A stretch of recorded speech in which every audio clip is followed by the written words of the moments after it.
Hi everyone, so welcome to the new video, and today we'll continue our discussion with the Hindu dated February 11th 2022.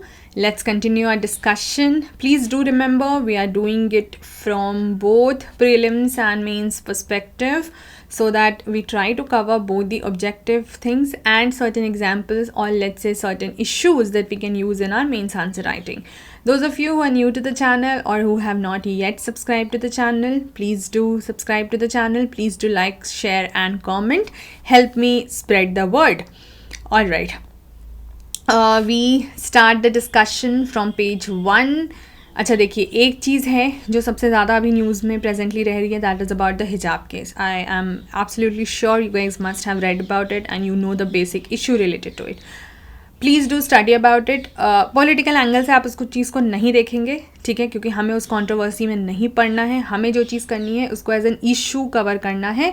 GS1 society के हिसाब से आप उसको as an issue cover करेंगे, जो भी आपको रेलिवेंट पॉइंट्स समझ में आ रहे हैं. Moving on to another thing, यहाँ पर है RBI holds the rates to spur growth. अब इन्होंने जो कुछ चीज़ें यूज़ करी है, for example the RBI on Thursday decided to keep the benchmark repo rate. ठीक है, तो अब ये जो ऐसी न्यूज़ क्लिप है ना, you cannot help it. I mean, you just cannot randomly read it and you will make sense out of it. No, it will not happen because you need to have the static information for the same. तो आपको जैसे overall पूरा जब हम monetary policy करते हैं तो आप उसमें RBI पढ़ते हो, वहाँ से आपको ये चीज़ पता चलेगी that what exactly do you understand by different rates, जिसमें सबसे मेजर है द रेपो रेट.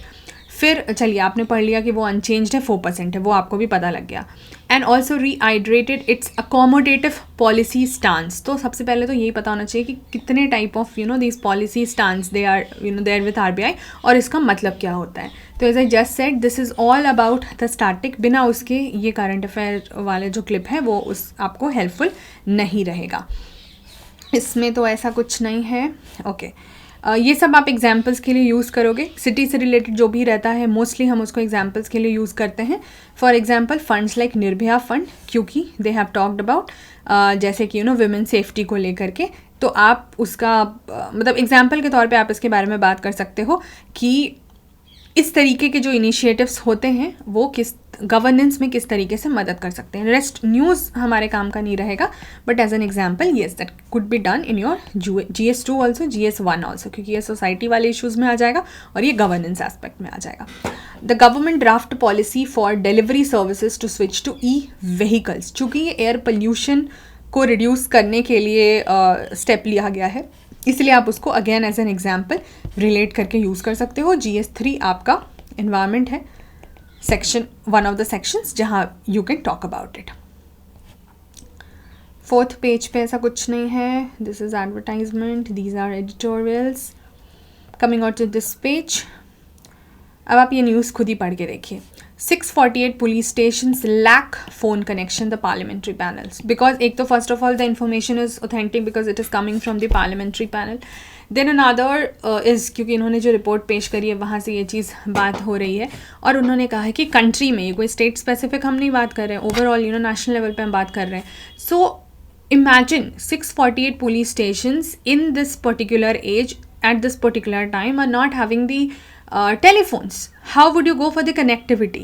ठीक है, तो ये एक मेजर इशू है ना, जो कि आपके governance, again policing would also become a part of, क्योंकि एग्जीक्यूटिव ही होते हैं पुलिस. आप परमानेंट और political executive, I hope you know the basic concept, वो आप स्टैटिक में करोगे, लेकिन फिर आपको ये सब डिटेल समझने होंगे बिकॉज यहाँ से आपको data, numbers and the issues that you are getting, ठीक है, तो आपको समझ में आएगा कि ये कितना मेजर इशू है. And this was drafted by the parliamentary standing committee on the home affairs. तो parliamentary committee and cabinet committee आपको करनी है, मैं आपको पहले ही बता चुकी हूँ. And this will also come in one of the examples related to let's say the police reforms. ठीक है, तो ये भी आपका GS2 में यूज़ हो जाएगा. उसके अलावा दिस इज असेंबली, इसको हटाएंगे, इसमें भी ऐसा कुछ नहीं है. आज वाले में एक्चुअली कब है, ये कम है न्यूज़. ये हिजाब कंट्रोवर्सी वाला तो आपको जैसे मैंने पहले बोला, अभी आप उस पर अपना डेवलपिंग है और आप उस पर ओपिनियंस पढ़ते जाओगे. वर्ल्ड पे आते हैं. Russia launches Belarus military drills. ठीक है, तो एक तो आप मैपिंग के लिए मैं आपको पहले ही बोल चुकी हूँ, जो भी आपको ऐसे न्यू प्लेसेस मिल रहा है आप करते जाओगे. Secondly because it is the same thing that's going on, NATO, Ukraine crisis etcetera, Russia related news है, तो आप उसको डेली बेसिस पर अपग्रेड करते जाओगे. मैप ये सब सिर्फ मैपिंग के लिए है, because otherwise the news is not of significance to us. Then यहाँ पर एक न्यूज़ है, Indo Pacific region will shape the century. अब आपको ये रीजन वाइज जो है, क्योंकि ये आपके GS2 में बहुत काम आएगा, आपको पता होना चाहिए. तो और ऊपर से फिर क्वाड की भी बात कर दी गई है. क्वाड हमने कल ही के न्यूज़ में काफ़ी बार देखा है. क्वाड एज अ ग्रुपिंग आप अलग से प्रिपेयर करोगे, that's a different thing. But यहाँ पर जो रीजन को लेकर के बात हो रही है, इसका पूरा एंगल, ठीक है, जोग्राफिकल, इकोनॉमिकल, सिक्योरिटी, रिलेशंस, सब कुछ आप प्रिपेयर करोगे. So read more static on it. बाकी जितने भी जो भी कंट्रीज़ और ये सब का जिक्र हो रहा है, ये सब आपको मैप पे मार्क करते जाना है. मैप वाली चीज़ अब आपको, अगर आप थोड़ा प्रैक्टिस करते जा रहे होगे, सब मैप के लिए है, तो आप अपने आप उस जोन में आ जाओगे जहाँ पे कि आप खुद ही कुछ नया प्लेस ऐसा पढ़ोगे ना, you will be tempted towards locating it on the atlas and you will find like you are getting very convenient with the way the news are given, and you will find that it's of so much of use, and you're just able to cover a major aspect of the atlas from these exercises only. तो ये आपका बहुत time भी बचाएगा, आपकी बहुत energy बचाएगा, और दूसरी चीज़, जब आपको एंड में रिवाइज करना होगा तो आपका 90% काम already through out the year हुआ पड़ा हुआ होगा. अब लास्ट में सब लोग एकदम से बैठते हैं एटलस लेकिन they try to finish and cover it, तो वो प्रैक्टिकली नहीं संभव है. तो आपको जो भी करना है, आपको प्रैक्टिकल एंगल के हिसाब से करना है, this is the best way to cover that. Economic या बिजनेस पेज पर आते हैं. यहाँ पे एक न्यूज़ कहता है, वही सेम जो फर्स्ट पेज वाला था उसी का डिटेल्ड है यहाँ पे. That RBI retains the status को टू स्पर ग्रोथ.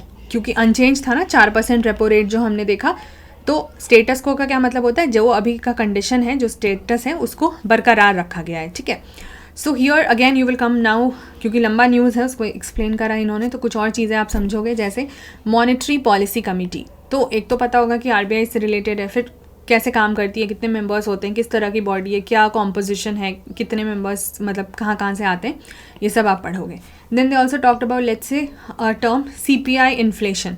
तो इन्फ्लेशन क्या है वो पता होना चाहिए, टाइप्स ऑफ इन्फ्लेशन पता होना चाहिए, कैरेक्टरिस्टिक्स ऑफ इन्फ्लेशन पता होना चाहिए, रेट्स और इन्फ्लेशन का आपस में रिलेशन कहता है. ये सब, जैसा मैंने फर्स्ट पेज पे भी बोला, these all are static related. You just can not help it out. If you have not done your basics for this, it will be very difficult for you to relate the current affairs, and nothing can be helped about it. So please do the static to understand such news. ठीक है. बाकी वो accommodative stance हमने first के हिसाब से भी बात की हुई है. RBI extends liquidity window for the health care. ठीक है. इस तरीके के कोई भी इनिशिएटिव्स हैं वो आप पढ़ते रहोगे. ठीक है. And you can have a note down for that, क्योंकि आप इसको हेल्थ केयर के एग्जाम्पल में GS2 में भी लिख सकते हो, और अदरवाइज तो RBI रिलेटेड है. लेकिन यहाँ पे क्या एक टर्म आ रहा है, लिक्विडिटी. तो अब आपको लिक्विडिटी का जो है वो, ठीक है, टर्म लिक्विडिटी आपको समझना होगा. ये फिर आप जब स्टार्टिंग करोगे you will better understand. Economics में I have stay time and again.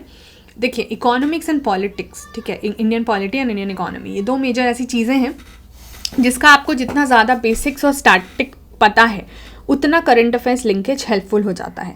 इसलिए इन दो सब्जेक्ट्स पे सबसे पहले आप अपना कमांड करना शुरू कर लीजिए, ताकि आपके लिए न्यूज़ पिकअप कर पाना जल्दी आसान हो जाए. I am talking of course to the beginners. लेकिन पॉलिटी में फिर भी क्या होता है ना, जैसे I can, because you have one particular text book to refer to which is referred by almost all the aspirants. For the economy you don't have that privilege, because people have different backgrounds to understand the economic concepts, so they refer different textbooks for the same. अब polity में क्या है कि मैं आपको साथ में reference दे देती हूँ कि चलिए आप इस बुक में ये वाला चैप्टर कर लीजिए, ऐसे कवर हो जाएगा, आपको इसका स्टैटिक समझ आ जाएगा. Also there many things are inter related, but a couple of things you, even if you do without interrelating it with the previous topic, still you are comfortable. but economics में ऐसा नहीं होगा, because एक तो ये background पे भी depend करता है. आप एकदम, अगर आपका नॉन इकोनॉमिक बैकग्राउंड है, but for UPSC of course you have to prepare, तो आपको थोड़ा टाइम लगता है उस जोन में जाने के लिए. इसीलिए your priority for the economic section should be, ठीक है, and that's the only way out. ऐसे रैंडम देखिए, आप हर वर्ड को वेब सर्च करके अगर करने लगेंगे तो आप कोर चीज़ें नहीं समझ पाएंगे. You will miss out on many core things. ठीक है. So for economy the suggestion is that keep noting these news, क्योंकि वह आप पुराना न्यूज़पेपर नहीं करोगे 2 और 4 महीने बाद, लेकिन at least finish the static as soon as possible. Next है फ्यूल डिमांड को लेकर के. सो फ्यूल से रिलेटेड ऐसा कुछ भी रहता है ना, तो थोड़ा इंपॉर्टेंट हो जाता है. आप अलग से बस उसका अपने आप को अपडेट रख सकते हो. Coal deficit, 8 trade bodies write to PM. Now here the idea is not about कि कौन कौन सा ट्रेड बॉडी ने लिखा है और वो चीज़ हमें नहीं देखनी है, लेकिन कोल डेफिसिट की बात हो रही है and they have said that the shortage is being faced by several units and in industry associations representing fertiliser, paper, textile and other sectors, इन्होंने अपनी रिप्रेजेंटेशन दी है। चूँकि कोल पर क्या है कि पहले भी क्वेश्चंस बहुत बार आए हुए हैं, ये पॉलिटी, इकोनॉमी हर सेंस में ज़रूरी हो जाता है, इसीलिए एंड जोग्राफी तो ऑफकोर्स है ही, पॉलिटी गवर्नेंस के सेंस में हो जाता है, तो आपको इसका अलग से, ठीक है, not of from only this particular news, but अलग से कोल को लेके आपको जिस भी एंगल से, आपको मैंने मल्टीपल एंगल्स दिखा दिए, जिस भी एंगल से न्यूज़ मिलता है उसको एक जगह इकट्ठा करके रख लीजिए। कोल ऑक्शन से लेके, कोल डेफिसिट से लेके, कोल प्रोडक्शन से लेके, टाइप्स ऑफ कोल से लेके, क्वालिटी से लेके, कॉम्पोजिशन से लेके, जो भी न्यूज़ में मिल रहा है, ठीक है, उसका आप अलग से ज़रूर रखिए, क्योंकि वो कोल बहुत बार प्रीवियस ईयर्स में पूछा जा चुका है in different formats, in prelims I am talking. This is sports, so we will go ahead with it.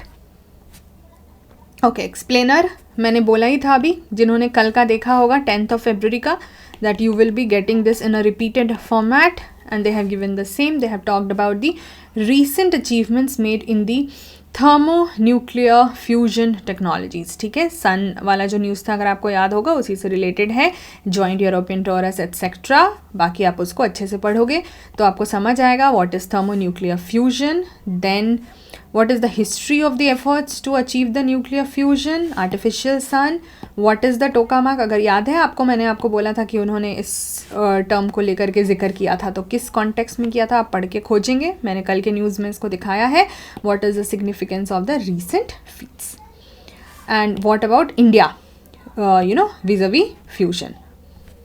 So this is a lengthy, usually explainer में वो 2 देते हैं छोटे छोटे, but here because that's a lengthy news और उन्होंने काफ़ी अच्छे से एक्सप्लेन करा है, तो आपके साइंस एंड टेक में ये बहुत ज़्यादा काम आ जाएगा, which is a part in your GS 3. Prelims के लिए सब कॉमन होता है, कोई GS पेपर का अलग से मतलब नहीं है, so I do not mention about it here. India's run at the Oscars, ठीक है, तो जिन लोगों को इंटरेस्ट होता है वो तो पढ़ते ही हैं, बट अब क्या है ना कि अर्लियर तो they were not asking questions from these fields, but 2021 onwards एक अलग ट्रेंड देखने को मिल रहा है. So now, they talk about, let's say, the sports also, prizes also. So Oscar is a major thing and a major event. You never know if they have something to ask on this later maybe. थोड़ा बहुत आपको update रख लेने में कोई harm नहीं है, considering the recent pattern that they are showing. Earlier it wasn't of that significance, but now you don't know. ठीक है. Words that are named after people or places are eponymous words. कुछ इस तरीके के जब थोड़ा यूनिक सा quiz आता है ना, apart from normal monotonous type का, तो आपको एक बार बस थोड़ा सा पढ़ लेना चाहिए, आप कुछ नया ही सीखोगे, ठीक है, इसलिए बस आप एक बार इसको पढ़ लोगे, बाकी इसमें और ज़्यादा परेशान नहीं होना है. But from the news perspective यहाँ तक तो बहुत ही इंपॉर्टेंट था. These are just for your additional reference, I mean so that you can be on a safer side and of course you learn slightly new things. तो आज के paper में ओवरऑल आपको दिख रहा होगा बहुत ज़्यादा कुछ ऐसा नहीं था. कल वाला जो था 10th of February, उसमें काफ़ी ज़्यादा मतलब इन डेप्थ में जाने वाली चीज़ें जो हैं वो दी हुई थी, उसको आप प्लीज़ उस वीडियो को ज़रूर देखिएगा, उसमें बहुत सारी ऐसी न्यूज़ हैं जो कि आपको अच्छे से कवर करना है. And in the coming few days I am pretty sure that you will have follow ups on many of the news. तो अगर आपका वहाँ से वो सब क्लियर है ना, तो आगे आपको मदद मिलेगी. So because this was not much of the information, today's video of course is going to be short only, and I have completed the discussion on the Hindu dated February 11th now. I'll see you guys tomorrow with the Hindu February 12th ka, ठीक है. So till then, thank you so much guys. Please do access all the playlists. You're getting the link in the description box and in the comment section, and please do subscribe to the channel. Thank you so much. Take care till then. Bye bye.